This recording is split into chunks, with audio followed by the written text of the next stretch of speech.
Midway USA has ammo for your next hunt. If it quacks, honks, whistles, or cackles, snorts, gobbles, grunts, bleats, or bugles, you need to shop before your season starts at Midway USA. The right hunting ammo makes all the difference, and at Midway USA, we've got a massive selection of premium hunting ammo from top brands like Winchester, Hornady, and Federal. From big game to small varmint, you'll find the perfect load for every hunt. And with fast, reliable shipping, you'll be ready when the season starts. For just about everything for hunting, shop MidwayUSA.com. With a major selection of the looks your kiddos love, starting at just $4 in the Walmart app, a new school year means a stylish new them. Who knew? Find skater skirts and Crocs that say, I'm casual but cool. Sparkly sneakers that say, it's my classroom, you're just learning in it. And preppy polos that say, I'm the teacher's pet, even if they're mommy's menace at home.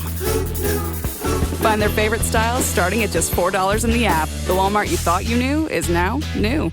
Want to plan your next fishing trip without the hassle? FishingBooker.com is the best way to find and book a fishing charter anywhere in the world. Whether you're chasing trophy fish or just looking for a family day on the water, Fishing Booker makes it simple, fast, and secure. With thousands of experienced guides, verified reviews, and 24/7 customer support, Fishing Booker takes the guesswork out of planning. Visit FishingBooker.com and book your trip today.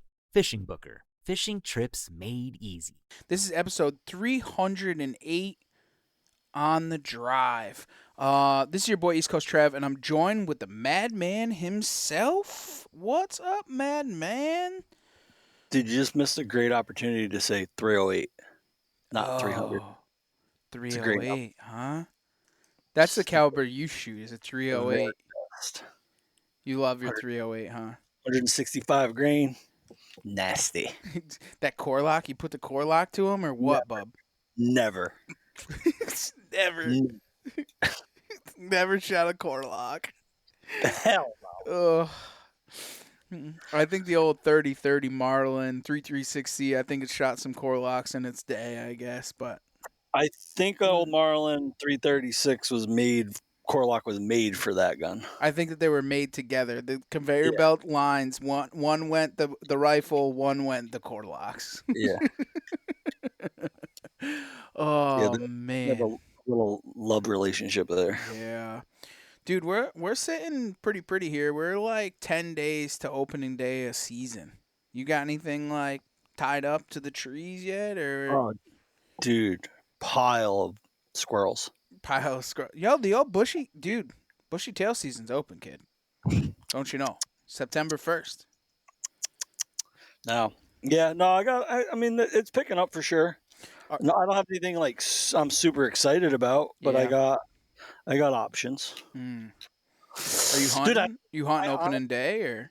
No, I don't even think I'm going to hunt the first week or weekend. Yeah. Because we open on a Monday. Mm. I mean, I'll be honest with you. I might run out in the woods like after work for like a quick sit, but I'm not going anywhere crazy, and I'm not going anywhere deep because I don't have a ton of time, right? But yeah, we open on a Monday, Tuesday, Wednesday, Thursday, Friday, and then me and Dad are heading to Canada Saturday morning. So, True. You know. Yeah, I think for me, I think I'm just gonna do a random sit. Try and smoke a doe in the first week. I just need to get some meat in the freezer. I know I feel like a homeless guy, like panhandling, but I'm just gonna get in and just do it, man. Like I mean, you can't miss opening day, right? I don't know. I'm gonna take the day off and hunt. I might even film opening day. I got two buddies that got good deer. Are you gonna pack in your underwear? No, No. No, but you know what I should do just to be that guy now. The old beaver swamp. I might have to go to the old beaver swamp first day. I might have to. I might just go hunt there. In your underwear. Probably I'll wear underwear. Yeah, I'll definitely wear underwear. Not just underwear, but I should go sit on that ridge just for old time's sakes, just to do it, huh? Maybe I should. Shoot a button doe 2-year-old. Double patched button doe. Throat patch. Oh, hey, just cause, because it came up. 6 years later, I just got subpoenaed to go sit in the trial for that. Crazy. Really? Crazy. Yeah. Yep. Whew. Yeah, kind of crazy. So some of you guys will understand that. Some of you might not. But yeah, You're no. on jury duty, bud. You're on jury duty? Uh, No, you are. oh no, not me. Nope. No, I'm gonna have to plead to the jury, which is kind of crazy. But Yeah, put your right hand on this Bible, son. yep, that's the way to do it. No, Oh no, dude! How mad would it be if you get called to like you have to go to court on like November 7th? Oh, I didn't. Dude, I'd be so mad. I didn't even think about that. Dude, you're gonna have to go to court during the rut. And that would just be my luck, especially with this case. Like, dude, the dude just straight destroyed my life for so many years, and then it's November 7th, 2025, and I have to go sit in court for that. Yeah, for a week straight. Dude, I'd be so pissed. What do they call it when? Oh shit, I should know better because I watch enough on TV. When they like lock you in a hotel room for the duration of the entire hearing, so you can't like talk to anybody or like watch the news or anything like that. I don't like witness protection. No, I forget what it's called. I'm an idiot. I should know better. But yeah, they're gonna lock you in a hotel room for like 3 weeks, and you're gonna come out like after Thanksgiving. Call you like Rumpelstiltskin. Oh man, I'd probably go. I'd go back to court, and it would be because I was out jacklighting to shoot big deer during. You're locked in a hotel all day, all night. The only time. No, you I'm come saying out, after when I get out. Like, I'm gonna have to make up for lost time, Stevie. Yeah, it's all good. It is what it is, my friend. But no, I just. Are you even allowed to talk about that on the podcast? You might be like, this might be perjury. I'm not. Whatever. It is. I didn't state anything. I just said they might be summoned to appear in court. I think that's what it's called. Yeah. Well. Yeah. Well, whatever. It is what it is. Hey, if the glove don't fit, you must have quit. That's right. Oh Anyways. no. But I am kind of pumped for opening day. I mean, it came very fast though, dude. I'll tell you what, man. It's just like it was like a blink of an eye, and now it's here.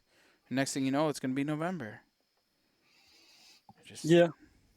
But you gotta slow it down, dude. Once the season comes, you gotta just enjoy it. Just enjoy it. You do, dude. The season flies by, man. Like quick.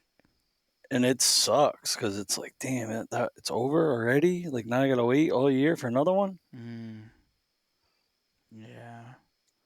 The one thing I'm really looking forward to is that later season. Hopefully, some snow and just.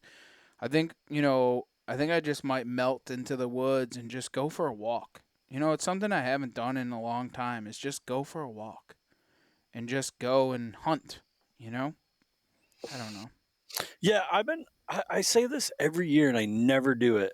I kind of want to do that this year, early season with my bow and my saddle. And it's like I'm always been like all right, I got a game plan. I know where I want to go. I might not know what tree I'm going to get in, but I know relatively where I want to sit. And I'll like time it where I leave, drive, walk in, find a tree, get up, and I'm set for the evening sit. I kind of want to just like head out on a Saturday afternoon, like super early, and just walk and find sign and maybe get in a tree, maybe not get in a tree, but not really have an idea of exactly where I'm going to hunt. Yeah. Just find it. If I don't, keep moving. I never do. I want to do it so bad. I just never do it. Because when push comes to shove, I'm like, nah, I got to get up on that ridge or I got to sit down on that swamp edge. I've done it in the past. Like, you just pack in and just kind of go and, like, hunt your way in. I've done it a ton of times on New Public, over the years. But there's definitely, in agreement with you, like, there's so many spots that I would want to go in November and just sneak in and just all day sit. Just get up there at 9 in the morning and just sit until dark. Or, there's some pinch points and stuff, or on the edges of doorways, of mountain laurels, and just sit and just see what happens. I mean, it's kind of crazy. It's kind of fun. And you never know what's going to happen. You never know. No trail camera. That's the cool of it. You know, I mean that those years of soaking trail cameras for year after year in the same spot with no batteries in them, that might pay off this year. It might. It You might might. find one. You might find an old one. I might. Who Old knows? D batteries in it. That would, yeah, it definitely can happen. So, oh, Yeah. do we have any killers corners or anything yet? I don't think so. I did one last week, and I think that's all we got. Unless you saw. I do have one. I want to congratulate Kurt Geyer from Working Class Bowhunter. He killed an absolute giant mule deer on Papa Dave's birthday, which is super cool. I Papa Dave is. Posts about Papa Dave's birthday, but I missed the mule deer. He posted it today, but Papa Dave's birthday was and was the 3rd, and Kurt killed a deer on the 3rd in Colorado out of a saddle. Out of the Latitude saddle, he killed a mule deer, an absolute stud, on his father's birthday, who's no longer with us, rest his soul, which I thought was super cool, dude. And I don't know. I mean, I thought it was super cool. So shout out to him and congratulations on his beautiful mule deer. It's starting to get to that time of the year, man. The velvet deers are dropping. Will Jimeno shot an absolute giant early season. There's a ton of them, but it won't be long here. It won't be long. I've been seeing some post shit last week from like Connecticut pages with some hard horns. Yeah. I mean, it definitely happens every year, but definitely seems a little earlier than usual. Yeah, especially the 4th. I usually see like 10th, 13th, 10th, 12th, somewhere's in there they start, you know what I mean? And then you'll have one that holds on into the season or whatever. But like, yeah, I was a little like, no shit when I started seeing a handful of hard horns, like even like, I think it might even been August. There was a couple of years ago, I remember like so many people shot velvet deer. It had to have been like 5 years ago because I would get them in the shop and like they shot velvet deer. They just hung on for just a little bit longer.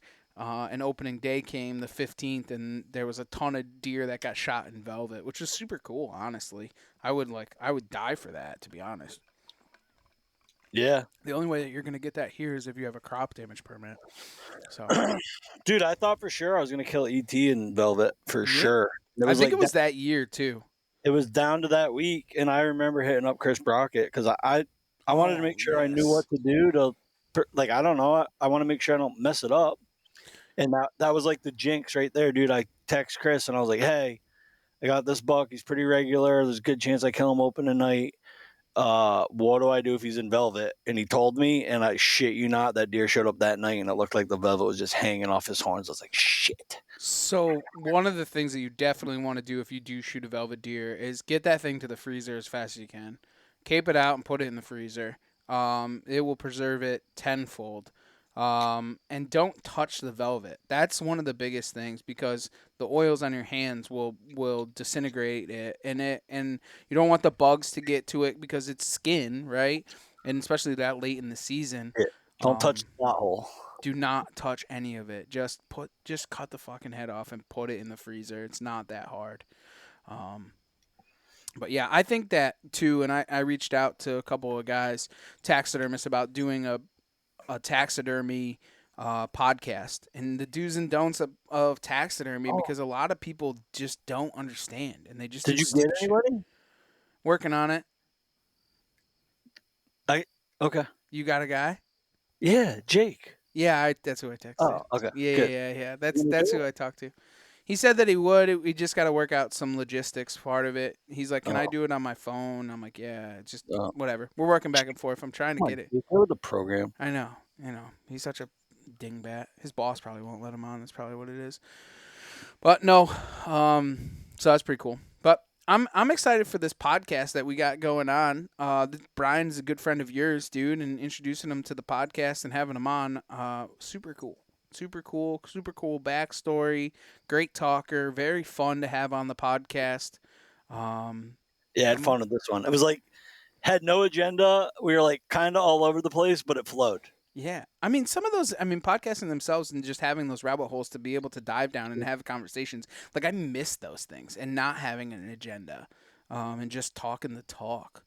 Yeah, Sometimes that's a the pretty good good ones. run here though. Like the episode dropping here with Brian was like that. The episode coming out next week that we already recorded, like some just solid, just kind of let the conversation take you where it goes and flows.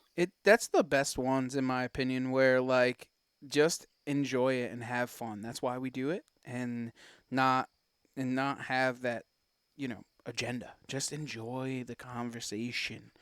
Um, because there's not a lot of that. And you can learn. There's so much shit to pick up out of it too, dude. Like a ton of stuff to pick up out of it for conversation. So well, what do you think, man? Want to get Brian on and have a conversation? And I know that will we be back before season? Is there one more drop before season, or is this the last Yeah, one? there's got to be because Oh yeah, so the good one's gonna drop. The next week's one's gonna, not the good one, but the They're all one that good. we just recorded. They're all Oh. good. The one that we just recorded is a really good one for before season to have a conversation. So, unless we got anything, man, let's get Brian on and kind of dive into conversation. Let's go. All right.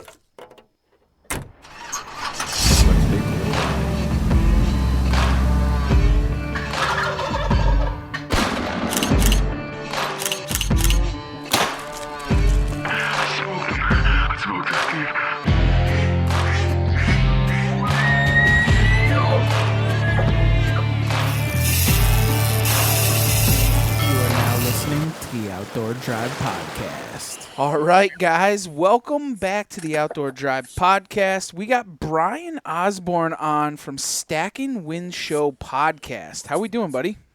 Good. How are you guys? Good, man. Why don't we turn this key, dude? We'll get this thing right underway. Why don't you tell everybody who you are, where you're from, and a little bit about what you do, Brian? All right. So Brian Osborn. Originally, I'm from Ohio, the land of some big bucks. That's for you, Steve. So I spent 20 years in the Navy and retired 7 years ago, and then spent the rest. I've been living up here in Connecticut for over 20 years now. And a little bit about me. So you mentioned the Stack and Win Show podcast. What that's about, I'll just kind of glaze over it. I know we're going to talk a little bit more about it later. But what that is that's my podcast where we discuss. Myself and my co-host Josh Mosley, we discuss our challenges and our journeys with alcoholism and how we're in recovery, along with how we're trying to help other people with that. So it's a passion, I guess you could call it like a passion project for us, and how we're using different positive ways in our life to get through that. And then also we bring on guests and they get to share their stories along with it. And the goal of that is to, if we can help just one person, I always say this on the show, like if, we want to make it like a Thanksgiving food drive. We'd like to help as many people as we can, but if we can help just one person, then it's a win. You know what I'm saying? So, but yeah, that's the big part for that. And then, obviously, I mean, talking with you guys, a big passion of mine is bow hunting in general, but bow hunting. I don't really do a whole lot of gun hunting or anything else like that, duck hunting or any of that stuff. But so mine's bow hunting. No turkeys yet either, too, man. We've been talking about that. We talk about turkeys forever, and I just they just don't excite me. I love when people say that elk hunting and turkey hunting are the same thing, and I'm just like, no, it's not. No, it's not. I just want to drop the mic because you're like so professional at doing this. Like you don't even need us here. You could just go on your own, Brian. Like, Well, I appreciate that. So you recently just got back from an elk trip out west. Yeah, sure did. Why don't you go into that and kind of, because it's not the first time that you've been out there. Like, how did you try and take this on, and where did that kind of passion start for you? Okay, so I'll tell you, it's something. So I've been wanting to go out west to hunt. We'll call it in air quotes big game, because that's what we always called it back in as a kid growing up in Ohio. I think the reason why we called it that was just because, I don't even think we really knew what big game was, other than deer hunting, and I guess you could lump. I'll give it to you, Steve. I guess we can lump turkeys in there. But as a kid growing up, we had deer and turkeys and a few other little things in Ohio. But the idea was there was this magical place somewhere out west in the United States where you could hunt these dinosaur-like creatures, and it was always like an allure to me to go out there and do it. Well, as time went on and I got older, it was really hard for me to get the opportunity, especially with being in the Navy for, most of my adult life, because I just retired, like I said, 7 years ago. So while I was running around playing Navy, I didn't get to spend a whole lot of time hunting. But then when I retired, I told myself, I said, I'm going to do this. And one of the things that I feel like, especially us East Coast hunters do, is we always see pictures or videos or things of that nature of West Coast hunts, and we say, wow, that sounds really cool, or wow, that looks really awesome. I'd love to do that. I want to do that. We always make those kind of statements, but we never, ever pull the trigger and do it, right? And at first, I started to fall into that trap where I was like, oh, I want to do that. Oh, I can't wait. I want to do that someday. Right? One of these days, yeah. One of these days, right? So I was like, and then, unfortunately, right around the time I retired, and I retired in 2018, a couple years later, what happened on the planet? We got plagued with a global pandemic that like locked everybody in their houses, and you couldn't go anywhere and all this stuff. So I kind of stalled the process of being able to do those sorts of things. And I know I'm getting kind of long-winded, but I think you'll see where this all heads. I guess that's what podcasts are for, though, Brian. Right. I mean, you gotta be able to build the story, right? Yeah, paint the picture. Yeah, right. So what happens is we get shut down. I mean, I don't want to say they let us, because I really don't like. I'm not trying to get political or anything, but I really don't like the fact that we felt like we weren't able to do a lot of things. And let's face it, in hindsight on all that, we were all scared. So we stayed home. And then my idea of going out west kind of went with that. It was like, well, I guess I better hold off on doing this. Got to protect the family, got to fill the freezer with chicken and stuff, and go out and buy all this crap and make the house a better place and safe. So then, fast forward, we get through the pandemic. Brian's like, I'm going out west. I'm going to go finally do this. I'm going to stop saying someday. Well, then I decided I was going to open my own business, as Steve can attest, because he was in there. And I decided I was going to open a barbershop. And I ran that for a while. And I finally said, the first year that I was open, I was all planned to go. But then I was like, I opened in July. How's that going to look to my clients if I'm open for like 6 weeks? And then all of a sudden I'm like, hey guys, sorry, but I'm taking off to go out west and chase elk for a month. So I put it back on the back burner again. So it stalled me another year. Well, then last year, I decided that was enough. I was tired of saying someday. And it was like a 3-year process of planning, from what I thought I was all the supplies I was going to need, places I was going to go, things I was going to do, and how I was going to go about doing this, to finally executing it. And, I'm not of anybody made of money, and an adventure like this costs a lot. So I had already started some of the process of getting there. I already had certain things, like I had a lot of my current hunting things, but a lot of whitetail stuff doesn't translate over, because when you're sitting in a whitetail stand in the middle of December, you're not going to want that when you're in Utah, where I went in August, because it just doesn't work. So I'm sitting there trying to make all the preparations to get ready to go, and figure out what I'm going to need, because I've never done it before. I mean, I had never driven across the country. Well, Yeah, I was going to say that too, Brian. Like, you're talking about just hunting gear, but we had some long, in-depth conversation about getting the rig ready because, like Brian just said, he drove to Utah. He didn't fly. He took his pickup truck, and he had gotten a cap, and he was doing the whole truck camping and living out of the back of the truck. Right. So now you're bringing in, and I remember you waited a long time for that cap to show up at Northeast Truck too. So it was like, I know. I was actually kind of concerned it wasn't going to make it in time. right. I even went so far as on that topic. I even went so far as to look at other options in the event that it didn't make it. Yeah.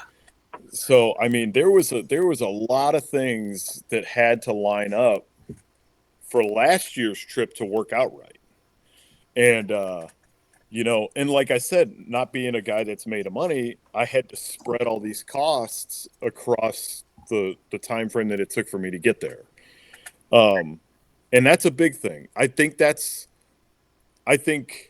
if I had to lay reasons out why guys and female, when I say guys, let me just throw something. When I say guys, I'm not trying to talk about just dudes. Figure. Don't go all Cracker Barrel on us here, okay? I'm not. I do that on my own show. Anyway, so back to the topic. So I think that's a lot of things that'll talk guys out of doing something is the fact that they're like, can I afford it? Am I physically able to? Those are probably the two biggest ones. And then how am I going to be able to accomplish this? Because it looks like such an overwhelming task. And what I always tell them is, well, in my case, for one, I'm 45 years old, right? For one, you got to break this down into small chunks. And you have to, and the other thing I always say is, if you think that you just think you want to do it, you're never going to. It's got to be something that you have this undying passion to want to go do in order for you to want to go do it. Mm-hmm. Right. So, because it's like anything else, like if you're really truly passionate about something, you're going to find ways to go figure out all the minor things in the minutia to get to that point. If your passion is to figure out how to invest in cryptocurrency, you're going to figure out what you need to learn in order to do it. Mm-hmm. So that's what happened. I started figuring it out. I set a date when I was going to go. I looked at the hunting seasons for the states I wanted to go to, and I just started working the problem backwards to get myself ready. And I knew one of the biggest ones, and I just saw a video. I think it was one of the guys at Hunting Fool. I just saw a video the other day where they can have one of their clients contact them about wanting to get guided to like pick a hunt, and they could say, okay, I need you to go buy, this list of equipment, and they're like, okay. And it could be like $15,000. And they're like, and I need you to go buy all this expensive hunting clothes. And they're like, okay. And I need you to get these boots. And they're like, okay. And I need you to buy this $5,000 rifle with $2,000 scope. And they're like, okay. And I need you to go get a gym membership and spend the next 6 months getting physically ready. And they're like, ooh, back the bus up. You need me to do what? And they don't want to do it. They don't want to put in the time. They just want that to happen for them. But they'll spend all the money in the world that it takes in order to go do a hunt. But they don't want to put the time in to get physically ready. But that's for us. And this is I've been one my whole life. East Coast hunters have no idea if they have not physically done it, what they are getting into if they go out west to hunt. It is a totally different ball game. And if you're not physically ready, you're going to be sitting at camp a lot. It only takes one day to humble an East Coast hunter. Time out. I got questions. Why? Hit me up. I don't disagree at all. No, I don't either. And I think it goes farther than just elk hunting when it comes to, at the bare roots, it comes down to, you have a goal. Do you want to work for that goal?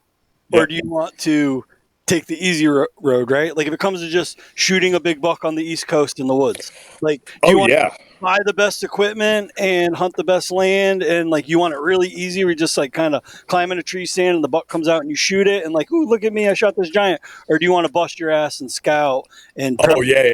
run Don't camp? don't take it as an insult when I say No, that, because no. I'm an East Coast guy and I Right. know there's hard East Coast hunting.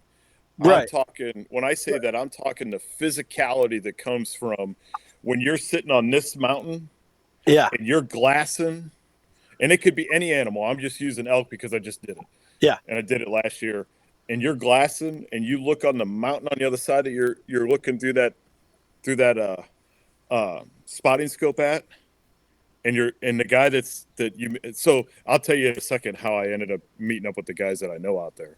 And he's like, hey, you see the bull over there? You see the cows that are with him? And you're like, what? I don't see shit, dude.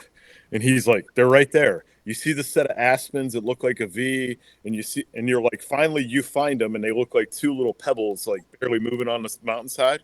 And he's like, let's go get them. That's crazy. And you're like, what'd you just say to me, dude? He's like, we're going to go get them. And you're like, and he wants to go down the shit you're sitting on and then come back up. And you're like, I'm not even used to walking across like a big field, bro. Right. Like my truck was, you know what I'm saying? Like, 'cause let's face it, man, I'm not trying to be insulting, because like I said, I am one.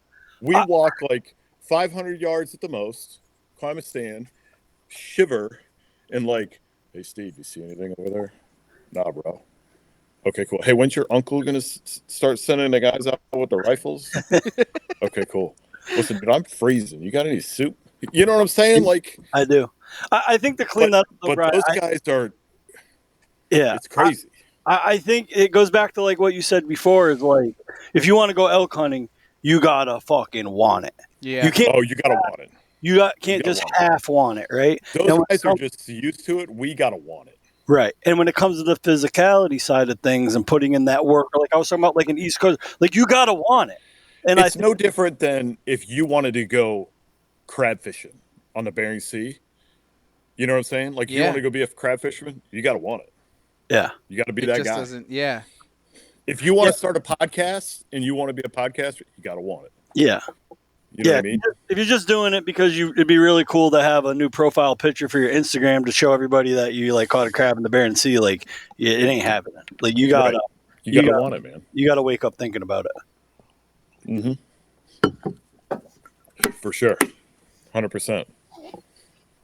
So how did you meet the guys out there? That's my question. Yeah. So this is crazy. Because there's always some crazy story about how you met some dude in another state and you were in a gas station. Like, and there's always something good. I give all the credit. All the credit to Josh. And if he listens to this, I'll tell you, if it weren't for him, we wouldn't even be there. Josh, so what happened is, Josh. Yeah, really. So what happened is, I told, the way it worked out was this. I'm glad I didn't, but I wish I would have, kind of, sort of. So I know it sounds weird, but I'll get there. So I was determined to hunt Utah because everybody goes to Colorado. Everybody does, right? Everybody goes to Colorado from the East Coast. Why do they go to Colorado? If you guys had to ask yourself a question, why would you go to Colorado to elk hunt? If you were looking into it right now, not knowing, maybe you know more than I think, but if you didn't know anything about it, why would you go to Colorado? If I had to guess, and I think they've changed it recently, but like back a couple years ago, it was like super easy over the counter. Yep. And if you're coming from the east, it's like the first stop. You nailed it. There's the two reasons, right? Same reason why everyone goes to Ohio. Mm-hmm. Exactly. Yeah. Pennsylvania deer suck. Ohio are giants. They got big deer in Ohio, and it's the closest, right? Before you get to Iowa, Kansas, and Nebraska. So until this year, Colorado was over-the-counter archery for a bull tag, and then it's the first state. And one other factor, it has the largest elk herd of the continental United States, or the United States, period. So it's got the largest elk herd. So if you're going to go out west from the East Coast, especially a state like, I don't know, Connecticut, which you can't get much further east other than Maine, where would you want to stop? In Colorado? Or go a whole nother state through Colorado to like a place like Utah or Nevada or someplace like that? Well, me being who I am, I'm a little hard-headed. I said, I don't want to stop with all the East Coasters like a bunch of idiots just filling up the mountain with morons. I want to go to Utah, which has a good elk population. It may not be the biggest, but I want to go somewhere where it's a good elk population with less people, better opportunities. I'm not really as and here's something I'll say from the very beginning. Before you take on an adventure like this, you have to have expectations. If your expectation going into and we're just talking elk hunting right now, if your expectation going into hunting elk is that you are going to tag out, especially in your first couple years with a bow, you are setting yourself up for disappointment. Because, especially coming from the East Coast, if you've never done it, because does anybody know, out of you guys, do you know what the success rate on elk hunting is with archery? With the bow, I thought it was like less than 10%. It's 10%, right? Is it? Yeah, okay. So if you equate that, that means that you can look at it one of a couple different ways. That means that you as a hunter will only tag out once every 10 years. Or 10% of hunters are going to tag out each year. You're probably not going to be one of the 10% because you could be, but 10% is pretty low. So with that said, I wanted to go to a state where I knew that there would be less hunters, but I also set an expectation. One, we already said this, Steve, I'd never driven across the country. So last year, building this truck, you and I talked about it in great detail. You were building yours at the same time I was building mine, which I changed mine a little bit, by the way, because we were bouncing ideas off each other. Oh, yeah. I wanted to build my truck. I wanted the adventure of driving out there. So that was part of it. Two, once I got there, being in elk country, I was like, I'm going to be in elk country. Hunting is not easy. It never has been. It takes dedication, motivation, a lot of patience, and quality gear. If you manage a food plot, put up stands, or need just one more game camera, we can help at MidwayUSA.com. We opened our doors in 1977 and continue to put customers first by offering super fast, same-day shipping. For just about everything for the outdoors, go to MidwayUSA.com.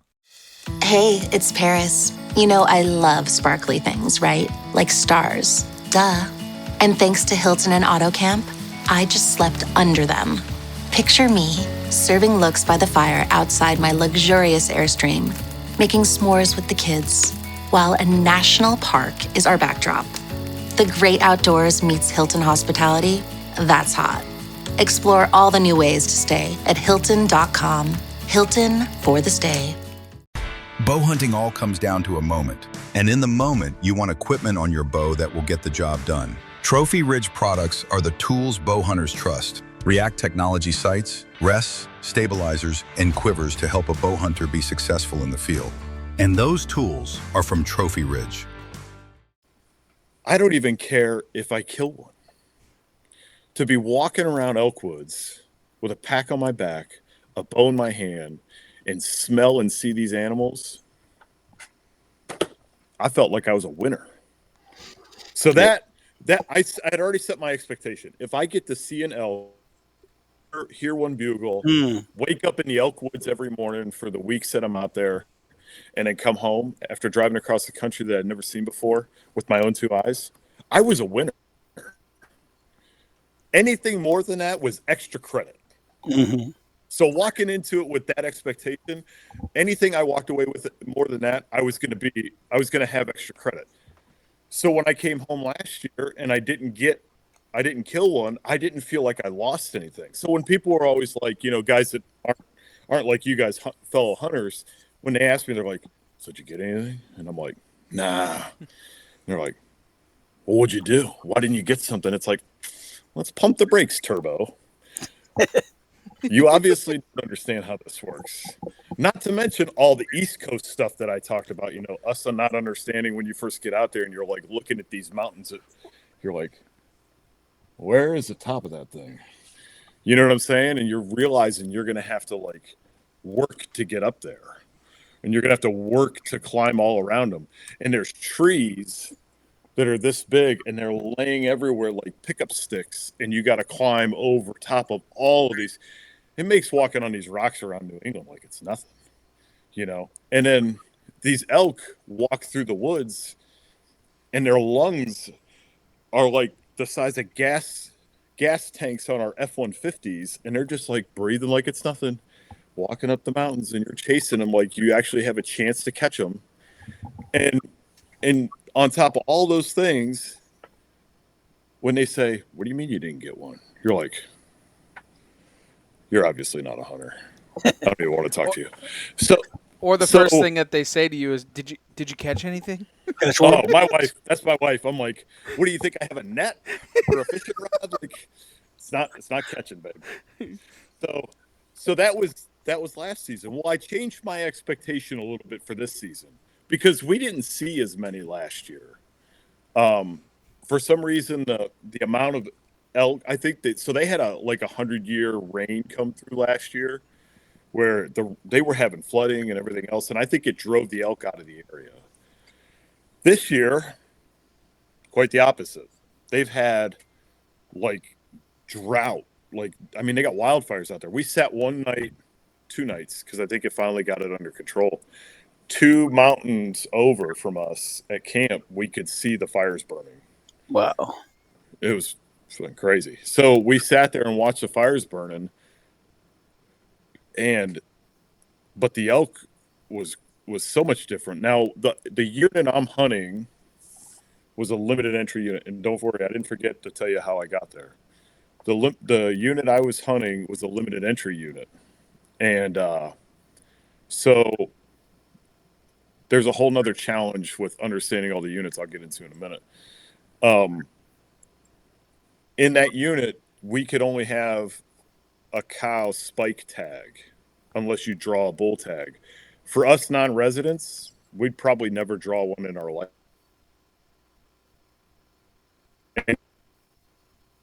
Uh-oh. We lost him. Oh, he's back again. Hold on. 24:39. I see you. You're there. Sorry. Right. Cut out right when you said we won't draw one in a lifetime. Yeah, so we probably won't draw one in a lifetime, or it'll take anywhere from 15 to 20 years if we're lucky. Because the way those systems all work is they award the tags when they do the draw to the top 10, usually it's like the top 10%-ish or so. And it starts with the residents, and then it moves on to the non-residents. It's crazy. It's very complicated. But anyway, so we're a cow spike unit that I'm in. And I won't say the unit on here. I'll tell you guys later. But, Chad, if you're going to fiddle around, mute yourself. No, I'm just trying to write that down. Go ahead. So we all have cow spike tags. Well, this year we saw a lot more elk than last year. Not just the little dots on the other side on the other mountains.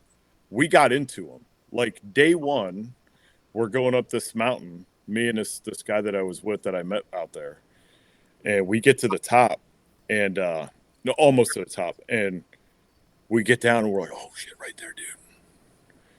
And it's not even fully full. The dawn hasn't even fully crested yet, and there was 5 bulls 20 yards from us. Ooh. Big bitches. One of them's a herd bull, and they're just wrestling with each other. And if we'd have had bull tags, right? You don't have a tag for these guys. We don't have a tag for them. Jeez. If we'd have had a tag, we could have tagged out. Oh. We could have both shot them. They didn't even know we were there. 20 yards, dude. It'd been like throwing a dart at a dartboard. Think we could have shot at the same time and took out 2 of them. Oh. I mean, it was that easy. Wow. Broadside. They're right there. These huge bulls, big racks, just clustered up together.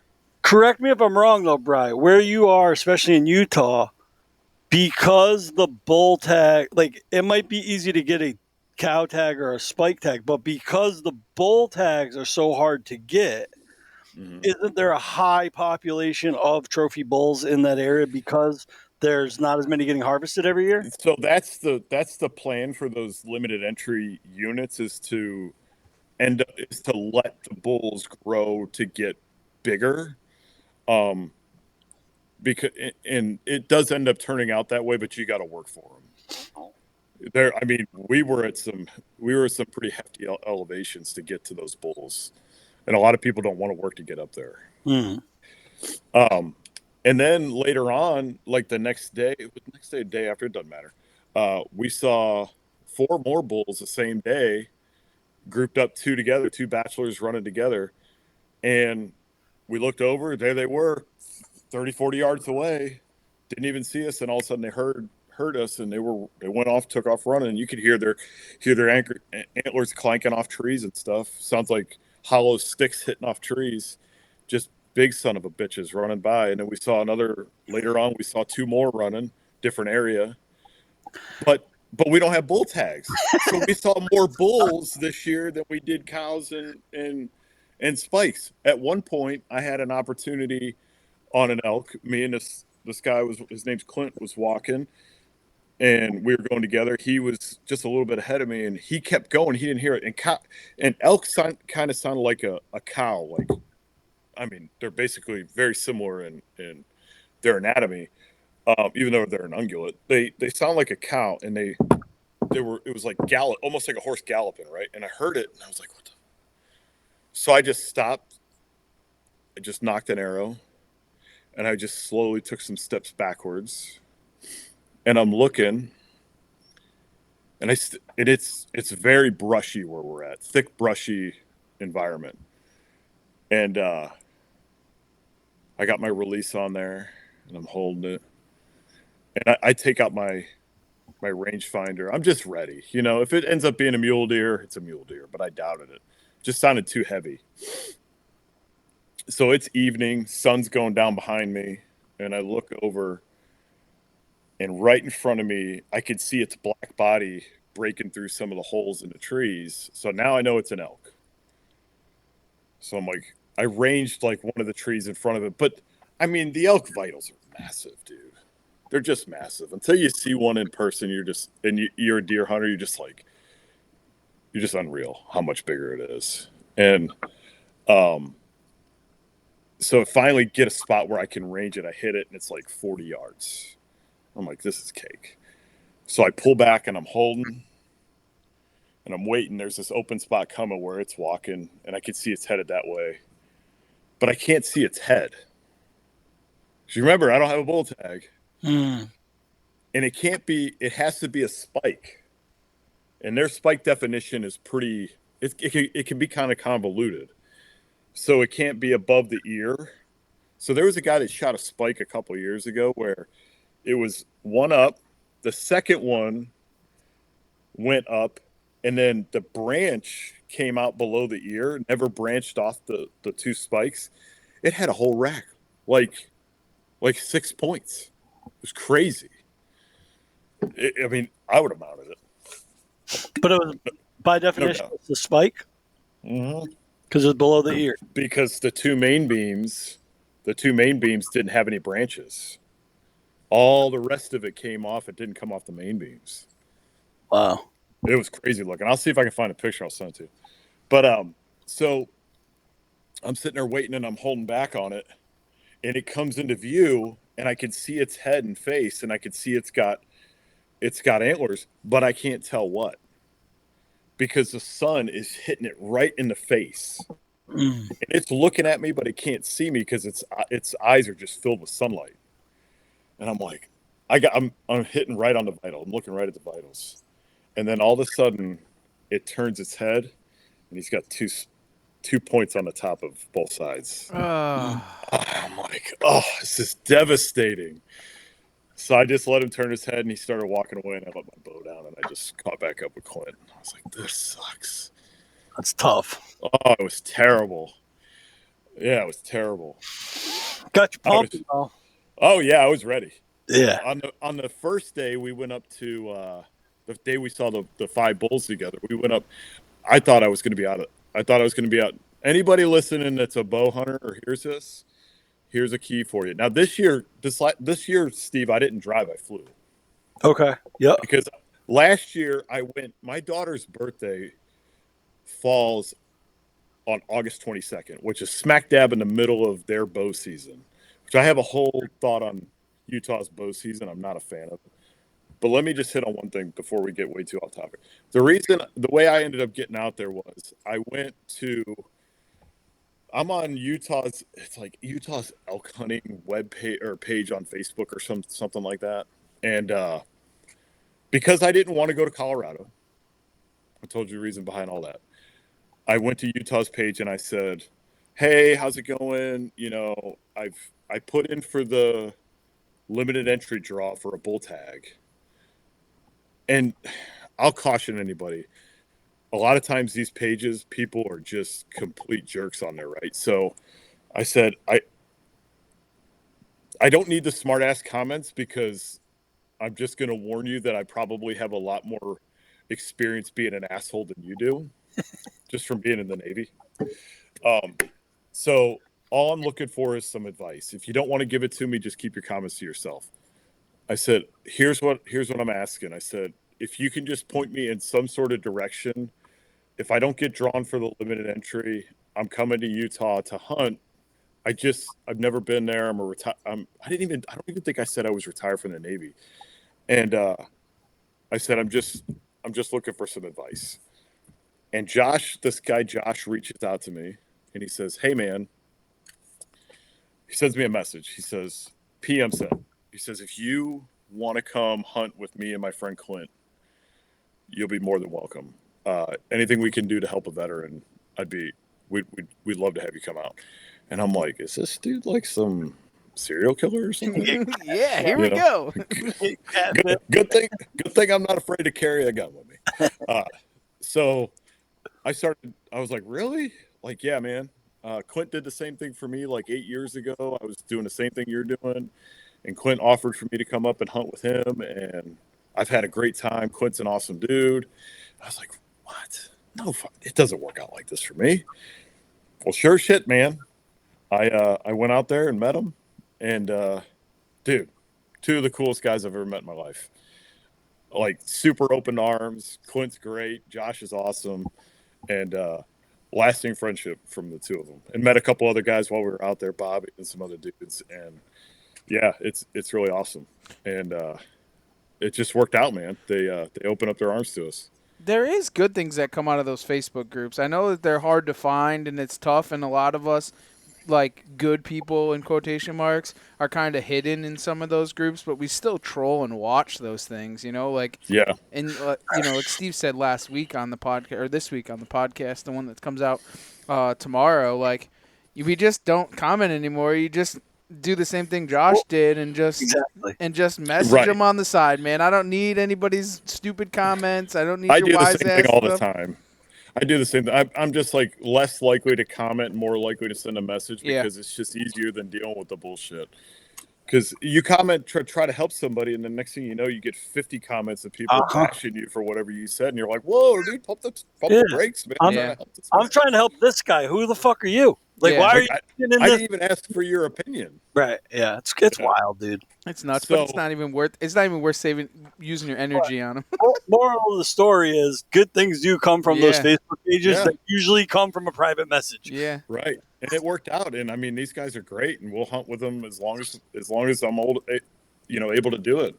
But so day one, we're way up there. I think we were at 10,400 feet. We were way up there, and we were looking around, and we were up on this at the tops of the mountains. You start losing vegetation. You get on the sledge rock, where it's just like piles of rock where the continental shelf came and started pushing up, and it just took the rock with it. And they're just boulders on top because you're like, how did these boulders get here? Well, that's where it came from when the shelf pushed the Rocky Mountains up.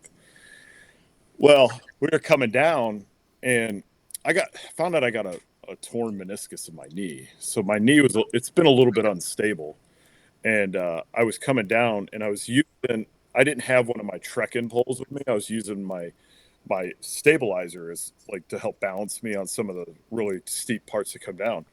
And I set my stabilizer down and I went to step down and it slipped out from underneath me. And I set my bow down to grab me. Just instant reaction, right? Well, I didn't get hurt. I didn't even get like a scrape or anything because the bow caught me. But it sounded like metal on metal. And I'm like, what in the fuck was that? So I start looking at the bow, like as I get to a place where I can sort of look at it. And I have a Hoyt, so I'm looking at it and I'm like, I'm sorry. Don't be. So I'm looking at it and I don't see anything. I'm like, there's got to be something. Well, I knew the hood from the quiver caught, and I saw some scrapes on it, but that's plastic. I'm like, it's not that. What is it? What was the metal part? Well, then I looked and the back bar, the back stabilizer had some of the just the coating on the carbon rubbed off. I'm like, well, that's easy enough. So then I started looking some more, and one of the legs that comes down, same thing. I'm like, well, if that's it, I can live with that. I wish that was it, right? This is day one, opening day. We'd been there 2 days. This is this year, not last year. This year. Yeah. Hold on, I'll grab it. It must not have gotten fixed I then. was so confused because we backed up to how he met those guys last year. So I was making sure this story was from this past. This is literally like a week ago, 2 weeks ago. So I'm coming down, and I get down to another spot where it's a little bit more flat so I can look at it. I got the bow all broken apart because it's so freaking dusty out there. I got to rebuild it now that I got new strings. You can probably see it. So what happened is, not only did I scrape on there, but I cut through about halfway through my string and one of my cables when I hit that rock. It's like shale, like sharp shale rock? Yeah, it's real. It's like red rock. Yeah. It cut right through, halfway through here and halfway through there. So why did I tell you I flew this time, Steve? You're like, what does that have to do with this? Well, you're limited on weight when you fly. Because, 50 pounds, do you want to pay $150 or $40? When you start, you got to pack, you got to carry on, and you got your bow case. Did you guys know that if you fly with a bow case and tell them it's a bow, they'll count it as sporting equipment and they'll only charge you $50 even though it's oversized? No. Keep that in mind. Yeah, that's good for your listeners. Well, anyway, check this out. I was really careful to keep it under 50 pounds. So I started usually when I go out there, I take 2 bows with me, a backup bow and a primary. Well, I didn't have even half of my, if I was driving, I would have a whole kit to work on this thing. Cause you're in Utah. It's 3 hours to the closest bow shop. We're an hour out of town up in the mountains. Well, I'm like, hey guys, does anybody have serving material? Because I didn't bring any. My whole bow repair kit that I take with me on trips like this to Pennsylvania, if we, up into the bear place, everything, I would take that with me. I didn't have it because I was watching my weight because I'm flying. And I'm limited in space on my pack, right? Because I'm carrying this shit. And none of those guys know how to work on their own stuff. They just go to a bow shop. Like, no, I don't have to. I got some thread. I'm like, thread? What's thread going to do for me? So then I'm like, well, maybe I can use some Gorilla Tape. I'm like, that's not going to work. I'm like, super glue? This all going through my head. I'm asking myself these questions as I'm coming down the mountain. With what you have. Right. So this stuff is just and I'm looking at it like this thing's going to just part ways like the Red Sea on the way down this thing. And I'm like, what am I going to do? So then it hits me about halfway down the mountain going back towards camp. I'm like, I got paracord. The threads on the inside of paracord. Yes, I'm gonna serve these sections of the bowstring with that, and serve the shit out of it as tight as I can get it. Like a half an inch on either side of this tear, and that'll hold it. And if I can use it to get 2 shots off, I'm thinking to myself, I need 2 shots. The first one and a follow-up. If I can get 2 shots off this bow blowing up in my face, I'll be all right. Have you tried to shoot it since you fixed it? I shot at a cow, and let me tell you something. A deer takes 1 jump. How far do you think they move when they take 1 jump? 10 yards. A cow probably takes like 1 jump. It goes like 20. Well, I shot at one, and she took 2 leaps. I ranged her for 40. Bitch was probably like 65 yards when the arrow let go. She just got away, man. So you stripped down the paracord, which, by the way, I feel like everyone should know that, but I bet you there's a lot of people out. I think that's what I'm telling you. Paracord is very underrated, right? And I know what you're talking about. People use it for dental floss, but people thought they use it for serving. Real, genuine paracord, there's usually 7 strands of fiber inside the casing. Yep. And a lot of people don't realize that you can rip it apart, and that's why paracord is such a survival thing. Anyways, so you rip the paracord apart, you take the strands out the inside, you serve up your string. Were you able to check it on a target to see if it was still on? Hopefully it comes right back real quick. I'm still here. Yeah. So did you check it? Was it still on? Like, did you have to re-sight in or anything?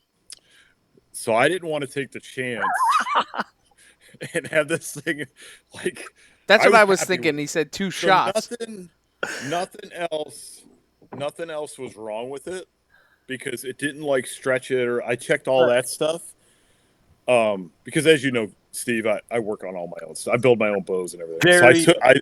Very anal with your setups, yes. I looked at everything, and I was satisfied that it would do exactly what I wanted. And when I shot at that cow, it was on. It just went under her because she jumped. Well, my first thought would be...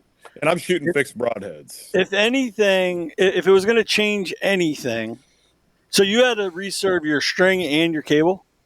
Yeah, here, I'll show you again. My only thought would be you might have lost a little bit of length. Feet per second, because the string's going to be a little bit slower when you add shit to the string. It's not going to be that much. See? Yeah. That's awesome. Wild. Goddamn Bo MacGyver. You're not going to lose enough. That's like saying like we were talking about earlier. That'd be almost the same as saying taking a regular knock out of an arrow and putting a lighted one in. Yeah. What's it going to drop? Is it going to drop it like maybe an inch or 2? Right. Yeah. It's negligible. This would have been a negligible change, especially on an elk. Right. Yeah. At 4 pie plates, you're shooting at 4 pie plates, not 2. It's the same thing. Yeah. Especially on an elk that's got vitals the size of a stop sign. Yeah. Right. Yeah. Yeah. So that's wild. Yeah, that's cool though.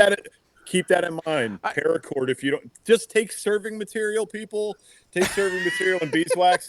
If you got to put it in your pocket to carry it on the airplane, so you can get it there. Yeah, I mean, is it a military thing in you though, as a survivalist thing that like you kind of knew in the paracord kind of thing, or was it just? I don't know. I kept racking my brain about I got to have something that can fix this thing.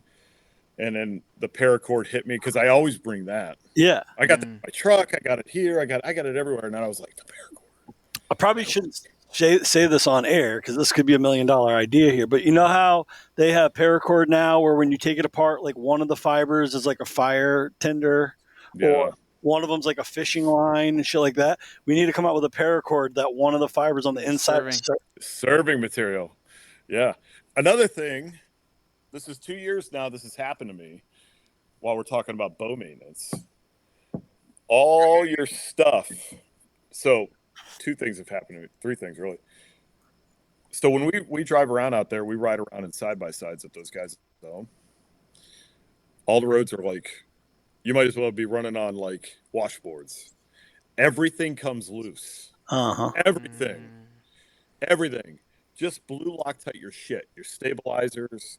If you got, whatever, I don't know. I know you're running Bowtech now, Steve, or unless you changed, and whatever you're running, if it's something that could come loose, even if you've got Allen wrenches, like my bottom stabilizer or my the ones that hold the feet in, This thing is the next 2 Allens up from my biggest one on my smallest Allen wrench. I could barely get this thing tight enough with my Swiss Army knife I had in my pocket. And it was rattling around, making all kinds of stupid noise. I felt like taking the damn thing off. But anyway, just blew Loctite everything in. Last year, these are the modules. Yeah. I don't know if you remember me telling you about that one, Steve. The module, Hoyt fixed it on this one, but these module screws backed out on my Alpha X last year, like a week before the season, before I was going to be driving. And I pulled back, I was practicing, and I just kept pulling. And I was like, what? What happened is it backed out, and this thing just kept going around because the module came off, and it just kept pulling, and it bent the module. I had the bent module over there. And there's no stopping it, right? It just keeps going. Yeah. Yeah. The screw came out. Yeah. Yeah. And it bent the hell out of it, and my bow was all bound up. I went to see Bill, rest his soul. And I still haven't been back, dude. Like, I haven't been there. I haven't either. I can't. Soon, I think I'm due, but. And he took a module off a bow that was on the shelf and put it on there, and we fixed my bow and everything, and I was out the door. But yeah. Probably had like a tote with a bunch of just modules, and he was like digging through them and like throwing modules to the sides. Like, yeah, I hear you. Yeah. He helped me get it fixed because he knew I was leaving. He's the man. But I tell you what, I mean, that's a whole topic I think that gets overlooked by a lot of people too, especially anyone that's never been on like a hunting trip. Is right, like you're going where you got to take everything to survive your bow. Yeah. Like we all think about like food. We think about like I need 3 pairs of boots. Do you really need 3 fucking pairs of boots? Like, let's face it, man. Like you need a pair, and you tell yourself you need a backup pair in case. For almost 50 years, Midway USA has been America's go-to source for just about everything for shooting, hunting, and the outdoors. Go to midwayusa.com to see our latest deals and promotions and take advantage of our super fast same-day shipping. If you need a cooler, a new fishing rod, another rifle, ammo, or a reloading press, you can find it all at midwayusa.com.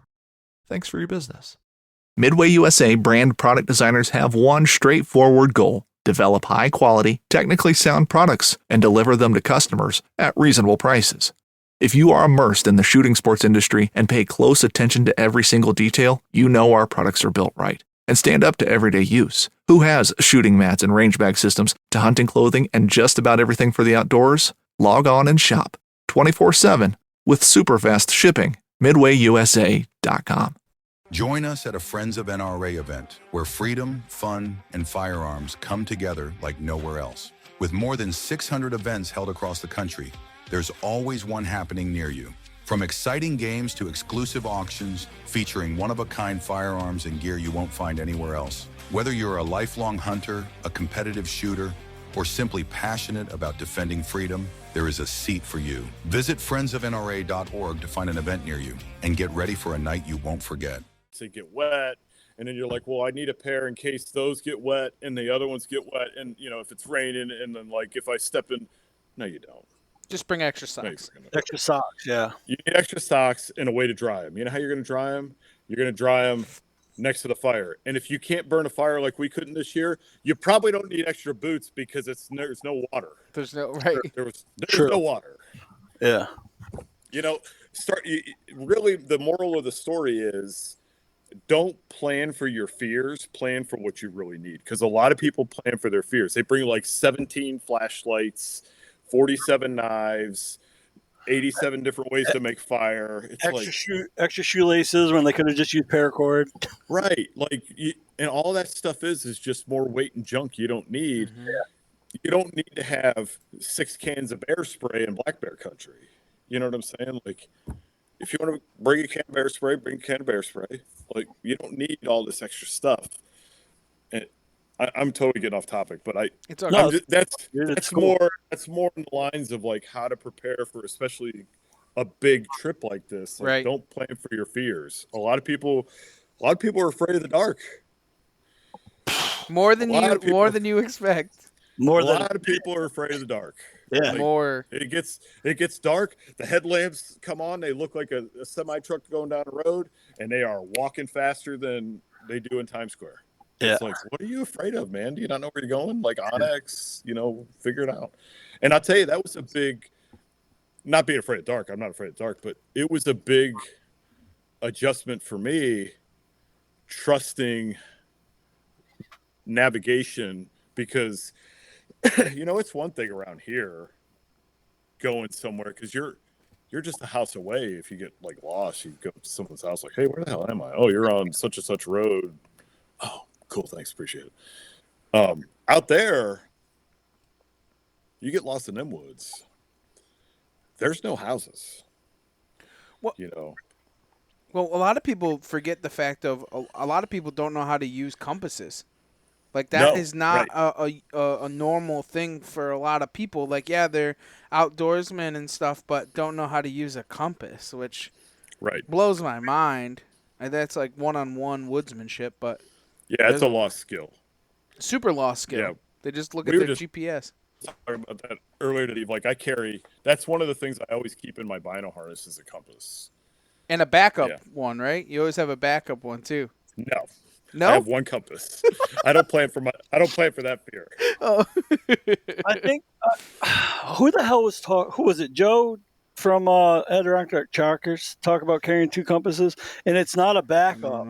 It's one is it's to confirm that sometimes you don't trust your compass. Well, no, because you have so you check both compasses and they're both pointing the same direction. You know that it's true. Well, I can see that because some people have magnetic north and could be correct. Yeah, that would be the more reason of why of having two compasses. One is magnetic north. If you're concerned about that, I would, instead of carrying like two physical like handheld ones. I'm sorry, I would just get the one that goes on your wrist. Mm-hmm. Not a digital one. They like Sunto or whoever makes one that you can put on your wrist. It's like a watch. Then you just forget you even have it. It's there if you're really that concerned about it. You have it. Yeah. Brian, I do want to break into what your podcast is and kind of why you've started it and how that all goes for you, because I think that it's a super big topic that we need to talk about. And I know we kind of got lost in the train tracks of hunting and elk hunting and stuff, but I still, I would love to talk about it. Sure. What do you want to know, man? So tell us a little bit about it, how it started, the reason why, and what the outdoor does for you.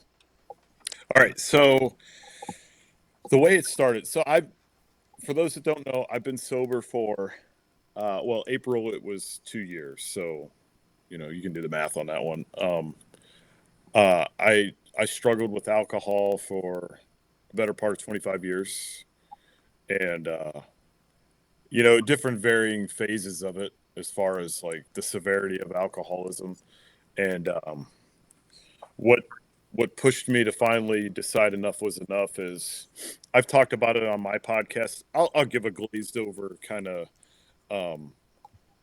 Cliff Note high level version of it just so that we don't take too much time, because you can always go to mine and just listen to it. But I had a health scare with my gallbladder, and when I went in to get it checked out, they didn't even tell me that was kind of the ironic part is none of the medical professionals told me. I'm kind of a nosy person when it comes to my own health. I looked at the summaries and the write-ups, and it talked about how my liver was pretty messed up. And when I saw that, I was like, holy shit, like I'm 42, about 42, 43 years old, and I'm not going to be around to see my youngest daughter graduate high school at the rate I'm going. And for years, I knew I needed to get this shit under control, but I just couldn't figure out how. I told myself I was going to quit in the past, never could do it. Told myself I was going to, I'll just drink less, or I won't drink during the week, or I won't do this, or I won't do that. Nothing ever worked. But when I saw the report about my liver, I had an ultrasound and a CAT scan. That was like, everybody always says you got to hit some sort of rock bottom, which I don't really feel is the case. But for me, that kind of like was it for me. So I talked to my wife, and I asked her to help me get through it. And for the better part of, the 2 years, my first 2 years of sobriety, it was just me working through my own journey. And then I finally talked to her one day and I said, hey, I think I want to try to help other people. But I don't think it's tough, because here's the thing. I think going out there and trying to just grab people by the shoulders and shake them and tell them to do something, people don't want advice, right? No. They don't want advice. I could sit here till I'm blue in the face and show you guys all these arrow builds and tell you need to do them a certain way. You're going to be like, man, this guy doesn't know shit. I'm going to go build my arrows my way, right? Because everybody's got, especially nowadays with so much information out there on the internet, everybody formulates their own opinions on what's right and what's going to work best for them, which I think is great. I do the same shit.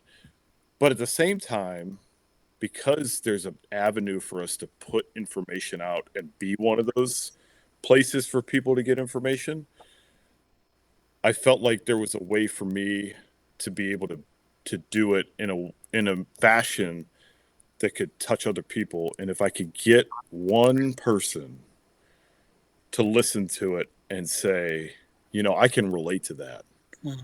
I feel like I could take something away from that to apply it to my journey and then maybe help them along the way. I couldn't see how I couldn't do it.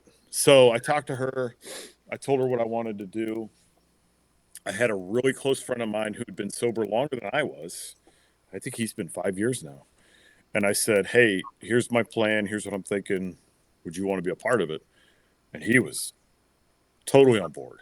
And can you guys still hear me? Yeah. Mm-hmm. Okay. He was totally on board. And I said, all right, dude, so let's do this thing. And he so we started working on it, and we started making the podcast, and it's been met with such positive response. We haven't done one. The plan is to start back up next week, just because our summer has been just packed full of stuff between his kids, his vacation, same with my side. We went to Paris for my brother-in-law's wedding, and then obviously I've had my elk hunt and everything, and then I just got back, so it's been a little bit crazy, but our plan is to start them back up. We've got some other guests lined up, and some of the guests are not just going to be people that have been in recovery. Some of them are like, we had one guest on. He's an attorney that works with parents that have had their children taken away because of their substance abuse, and he's a retired senior chief who went to law school, and now that's what he does, is tries to help them reconnect with their kids. So it's definitely important to me to try to help other people, because it took me a long time to realize how much it was affecting me and the people around me. I don't think that you know what's gone until what you're missing until it's gone, kind of thing, right? Oh, yeah. Like I agree. I think that that's a huge part of all of that, is like you don't understand what you're missing because you're so sucked up in it, and you're just right. You can't function, you can't do your thing. Like, you know, it's a tough thing, dude. That's a tough way to live life. It's a tough thing. Do you think that the outdoors is kind of, you know, obviously that's became your addiction, right?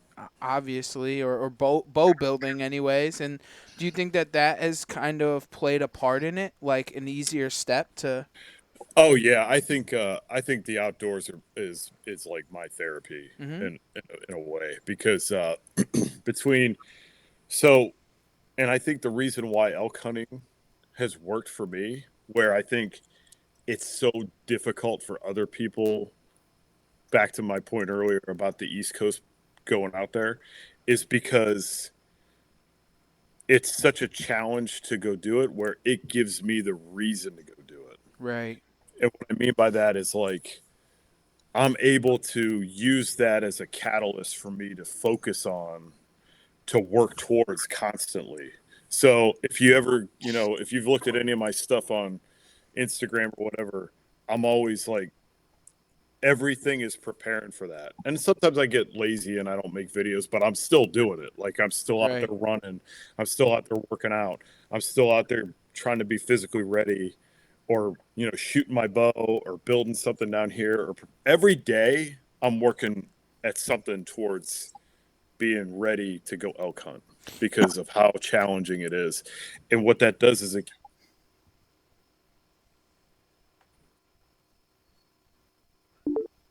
there we go. And what that does is that helps me, keep my mind centered on that instead of other things that are obviously destructive. And yeah, that's a very common thing with anybody, I think, that is trying to kick any kind of habit, right? They usually find something to replace that energy and mental capacity with, whether it be the outdoors or whatever they choose to kind of almost obsess over, right? yeah, somebody might pick up coffee, they go down that path, or they might get into shooting long-range rifles or whatever. They usually find something that's going to absorb that energy they were putting towards whatever their substance of abuse was. Which is a good thing, right? Because some of those the people that have that addiction, they have an addictive personality, and they just turn it to something else, and they become a master in their craft because they just in a positive way, right? And they compulsively are addicted to doing that one thing, which is a great thing. There's nothing wrong with that, as long as the hardest thing is the first step, right? Like in any of that, I think that's the hardest step. I talk about that a lot. So, and I'll say it like this: like every morning that someone wakes up after, and I'll just speak in the context of drinking. Every morning that somebody wakes up after a hard night of drinking that hasn't admitted that they're an alcoholic yet, but knows they are, and they say, "I really need to quit," or that's them picking the foot up, right? When they say, "I need to get some help," or "I need to quit," or "I need to stop doing this." They're picking the foot up, and then if they go back to drinking again, they're setting it back down. When they finally commit to doing, it's a combination of two things. This is all Brian's opinion too. It's not by science or medical or some educated therapist. This is all Brian's opinion. If they finally commit to doing a combination of two things, saying I want help and admitting that they have a problem, whether it's saying I'm an alcoholic or whatever, they put the foot down, taking that first step in the right direction. Right. And that's the hardest part to do. And it wasn't until I walked into my dining room and I sat down, I don't think my daughter was in there, but my wife was. And I said, I need you to help me. That's a scary thing. That's scary to have to go to that point where you have to ask for help like that. That's a scary, scary thing. It was very, not only was it scary, but it was extremely humbling, because here I am, supposed to be this tough guy, alpha male, willing to admit that I had that much of a problem that I couldn't do it on my own. But I was at my point where I knew I couldn't do it on my own. Yeah. And it sucks. But the cool thing is, once you get through, so I test it like this. For me, like alcoholism is like that demon around the corner, right? Until you get to the point where you're able to admit it, that fucker is always peeking around the corner at you, right? It's just looking at you like, yeah, I'm right here, dude. When you finally admit it, now he's out in the open.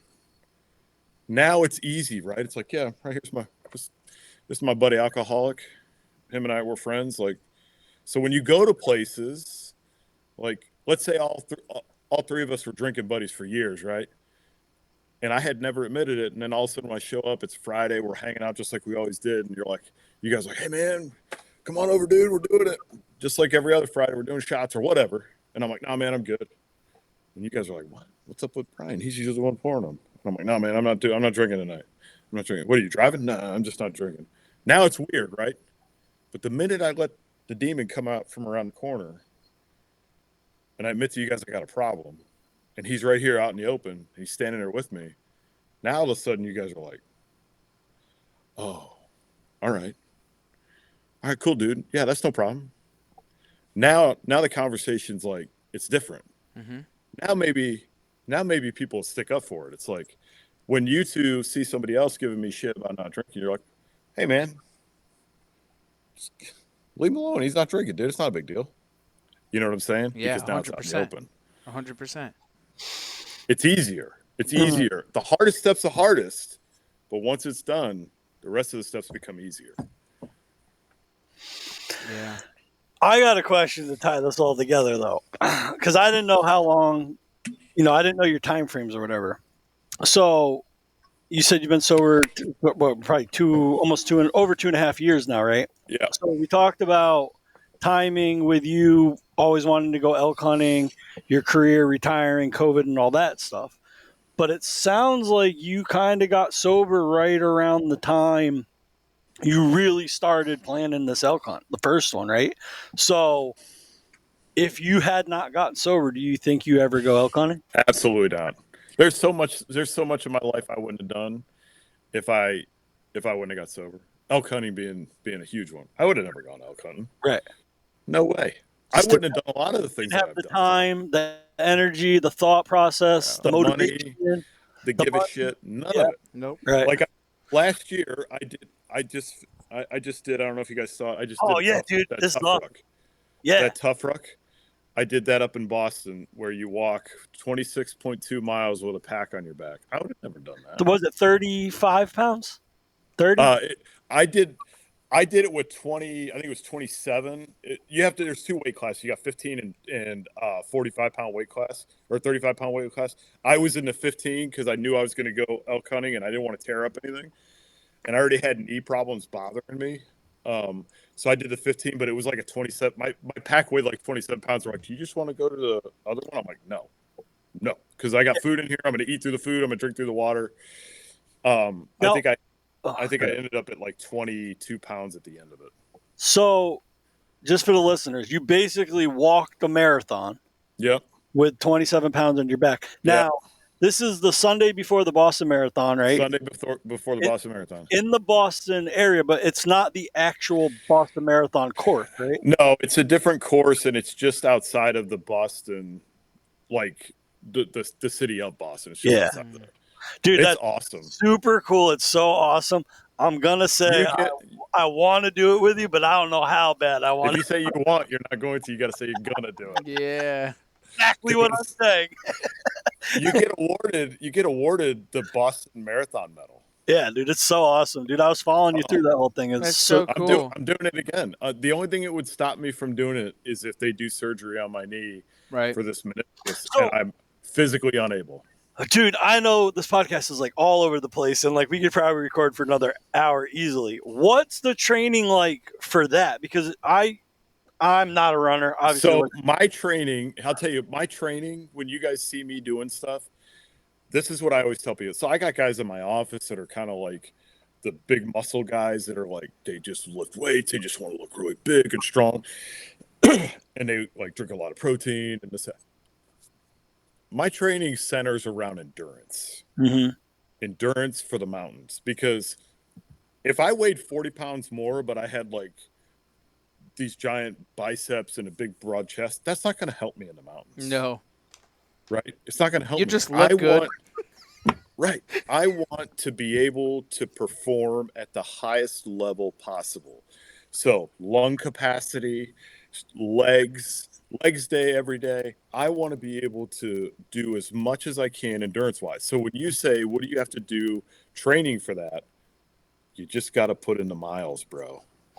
Whether that's doing some running, putting a pack on your back and rucking, you just got to put in the miles. So I guess my question is like, as if you're running the Boston Marathon, they have like a regimen where they like, they'll run like 10 miles and then they'll peak out like 2 weeks before, and then they run the marathon. Did you build up to like so many miles so you knew you were ready to do the I did.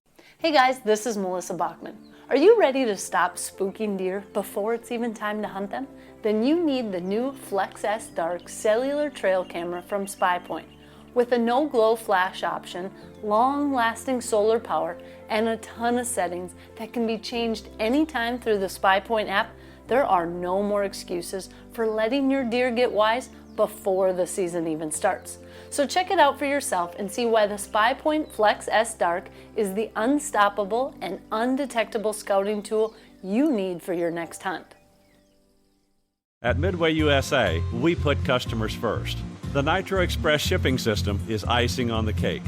It was a big investment of time and money to take super fast, low-cost shipping to a whole new level.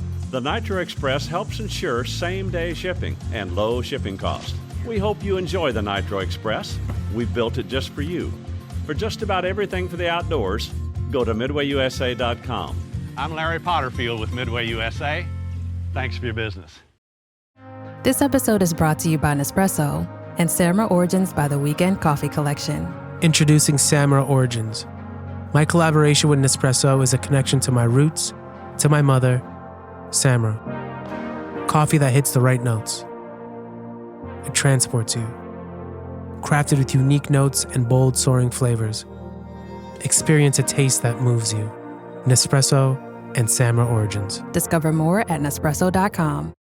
I didn't do anything like that. I had just been I go back to my goal is to be as ready for the mountains as I can, and I knew that would be able to accomplish this. Because here's the thing, Steve.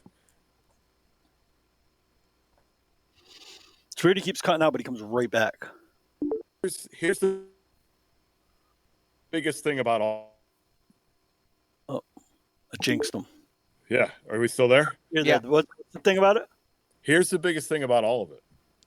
At the end of the day, it's all in your head. Yeah. When people decide to quit, they still got about 40 to 50% of their ability left in them. So if you're what's going on? You're quitting, if you're like, oh, I just don't think I could keep going, you got probably about 40 to 50% of your ability still left to go. Right. So I did that, found this out here recently because the pain was already there. I did that tough ruck with a torn meniscus. Wow. So it's in your head. Yes, don't get me wrong. Like, I wouldn't recommend to anybody doing something like that if you have been sitting around and not doing anything. But if you can walk and you're not a complete lazy, totally unhealthy, like if you have heart problems, I wouldn't recommend it. If your doctor tells you you do your normal physical and they're like, yeah, you're not like unhealthy, you can do physical activity. If you go out there and do hunting and walking around and that sort of, you could probably do it. It's 15 pounds. And if you decide to quit at mile 18, it's because you want to quit, not because you're physically unable to. How far? What was the farthest you rocked with, say, over 15 pounds prior to the day of the marathon? That'll be my phone, my computer. Yeah. I don't know did you hear that or no? No, I didn't hear you. What was the farthest distance you had rocked with, say, more than 15 pounds prior to the day of the marathon? Rucked? I think I did maybe 10 miles at the most. And then just showed up and did 26.2? But I had been running and doing a lot of physical stuff leading up to that. I knew I was going to do it. You were just training for it. Nobody's going to tell me I wasn't going to do it. Dude, I got a funny story for you. Trev, you don't know this story yet either. So one thing me and Brian have in common, we've both had the cops called on us while training. So a couple years ago, I was rucking. I got the cops called on me at 6 o'clock in the morning for rucking down the road with a camo backpack on. They thought I was a suspicious person at 6 in the morning. Brian got the cops called on him. I think you were wearing a high altitude mask down the road, right? Yeah, this was in the middle of the day. Yeah. So my dad's been walking because he's got a moose hunt coming up in a week, right? So he's been walking every day after work. Well, when he walks, he wears like a leafy suit because it's a bug suit. He's it's totally getting the cops call on him. Yeah, this is 4:30, 5 o'clock in the afternoon. The state troopers showed up, rolled up on him because they got reports of a guy walking down the road in a ghillie suit. Oh my God. This is the world we live in today. So Dad's like, Dad, he's like, yeah, man, can't wear my bug net no more because they call it a ghillie suit. And I was like, fuck them, dude. They can get used to seeing you. You don't have to stop wearing it. Right. Just do it every day. Do it Yeah. every day. They'll get used to it. But 10 years ago, 5 years ago, nobody cared. But for some reason, now we have all these problems, and everyone Dude, gives 5 a years shit. ago, we were walking into banks with masks on, and people were telling us if we didn't have one on to get out. Yeah. Now you can't walk down the street with a high altitude mask on. This is the world. It was the middle of the day, dude. It was smoking hot outside. It was like July because I was leaving in August, and I'm walking outside. I got a high altitude mask on, 70 pounds in my pack. I'm coming up my hill, getting ready to. I'm 100 yards from my house, and I see this cop rolling towards me, and I'm like, oh shit. He's just gonna go by. And as I'm like getting out of his way, he's getting further in my way, and he blocks me. And I'm like, at first, you know what I thought, Steve? At first, I might have told you, I thought it was one of the guys that comes in the shop all the time. Right. And I'm like, oh, it's just one of the guys messing with me. And then he gets out, and of course, it's one of the guys I recognize. But he's like, hey man, what's going on? I'm like, what's up, dude? How you doing? He's like, yeah, looking like Bane. What's up, dude? He's like, yeah, we just got a report of a guy. Yeah, I'm the guy. Like, I got my bag. It's not a He's secret. Like, right. He's like, I recognize you. I was like, yeah, I own a barber shop down the road. He's like, well, I know. He's like, what? You don't have anything crazy in there, do you? I was like, yeah, I got 75 pounds of sand. You want to see it? So I take the bag off. I'm like, here, you can look, man. I don't want you to have any concerns. He's like, no, I believe you. So I open up the bag, show him, and it's like so hot that day. I just remember it, like the mask was actually sweating off my face. It was like sliding and stuff. And he's like, yeah, some lady called it. And I'm like, well, tell her that it's her neighbor. And I'm out here getting ready for an elk hunt in Utah. And, so then he's like, dude, you're fine. I was like, I don't even have my ID. It's at the house. Mm-hmm. He's like, they called it in. I hear the lady saying, yeah, he lives in the neighborhood. He's fine. So it was crazy. Yeah. Yeah. I had almost the same exact, I didn't have the mask on, but same story, man. It's like, But these kids can bebop around in mopeds with straight black masks on all over the place. Oh, yeah, Nobody they're allowed to messes do that. around with them. That's the weirdest thing ever. But that's us, profiling. Yeah, Profiling's wrong. Yeah, I could make this way worse, but I'll just leave it alone. Of course, it's not us. It's not us. We're not transgender. So yes, we're not Cracker Barrel. I'll leave you with one last thing, unless you guys got a bunch more. But I'll give you one last thing about Utah that drives me nuts. Love hunting Utah. Their archery season is at the worst time. Why? So, you said this earlier. Yeah. I told you I was going to circle back to it. So their archery season takes place. It opens. I can't remember the date now off the top of my head. It's like 19. I thought was when you left. Yeah, and I got there. I'd have to look. It's like the tail end of August, and it goes till like the 5th of September or something. You looking it up? I'm just looking at the calendar. I thought you left around the 18th or 19th. Yeah, something like that. You came back the 22nd. Yeah, I just don't remember. Anyway, yeah. It's about somewhere around mid-August. Yep. I left on the 13th. Yeah. It came back. Yeah. Because his daughter's birthday. It's the 22nd. The 22nd is her birthday. The bad part about it, and we talked about this, me and the guys talked about this. The bad part about it is the elk are just starting to rut at the end of their season. So they're, and I'm sure they're doing it for management purposes. It's the only thing I can make sense of. At least that's what I'd like to think. Right. I'd like to think that their DNR is smart enough to do something like that. Not that they're all that smart. But anyway, so what happens is their elk are, the bulls are not rutting, so they're super skittish. The cows are not all harromed up yet, so they're just running around kind of like in little small groups, not all herded into one big harem. And what you end up with is it's like hunting whitetail. You know what I'm saying? It's like hunting whitetail on a species that you're not supposed to hunt like whitetail. Because on any other state where their elk season starts in September and the bulls are starting to really start rutting and they're getting their hormones all turned on, and the big herd bulls are like herding up their herds, and the satellites are like, yeah, I'm trying to like be the man and piss off the herd bull and keep all the other satellites away. They don't give a shit. And you could walk around and you could be a little bit more aggressive. You know, you're not tiptoeing like you're whitetail hunting. And then all the cows are one big herd. So they're not as like, oh no, I just heard something, I got to run away. But Utah, they start their archery season before all that. So you're like tiptoeing through the woods. You know, you hear a cow, you hear an elk, and you're like, hold still. Did you hear that? I think I was an elk. And it's like, elk season's not supposed to be like that. So it's tough.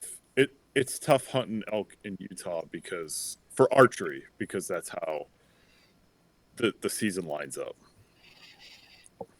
Just something to keep in mind. Yeah. Yeah, so don't go to Utah. So Brian can keep hunting him there. Well, how much better would it be, say, if you stayed home for your daughter's birthday? So I did that last first year. week of September instead. So usually you need three of anything, just like shooting 3 arrows to get a trend, right? Last year I stayed home, went out there. We didn't see shit. This year I went out for the first week, saw a lot more, but the weather patterns were so different from the 2 years. You know, last year's weather pattern was so wet compared to this year. This year's weather pattern was so dry compared to last year. I need one more year to figure that out. Next year, I'm probably going to hunt. She's going to be 9. I've already kind of got the pass from the boss to stay out there for the whole duration. So I'll be able to see the front and the other side of her birthday. So I'll get a good snapshot of both, and be able to have a report on, was it better the first half or the second half of the season, and see how it goes. Nothing better than that. I guess that's the right way to do it. Right. Just watch the whole thing. Just watch the whole movie. Don't just stop it halfway through and then wait till next year to finish it. If you're going, you might as well make it worth it. It's only a short period of time, so. Right. It's just been tough with her birthday right in the middle. Yeah. I can imagine. With her being young. But it'll be good. It'll be a good one. That's good. Elk hunting is so fun, man. So fun. It's so different. Brian, yeah, it'll be good. Brian, we got one last question, man, before we turn you loose, man. And what that is what drives you outdoors? Oh man, I'll tell you, it's so simple. It's just the feeling of being out there. And I got up early every single morning I was out there before everyone else. And the reason I did was because I just wanted to be out by myself and just hear nothing. And even hear, you know, I don't know what the percentage is. I heard somebody say once it was like 80% of the population lives east of the Mississippi or some shit like that. It's probably not that high, but it's pretty high. I loved waking up in the morning and just being out there by myself. And out there, you don't hear a thing. You don't hear a car. You don't hear a motorcycle. You don't even hear like dogs barking. You don't hear anything. And that connection with nature is just,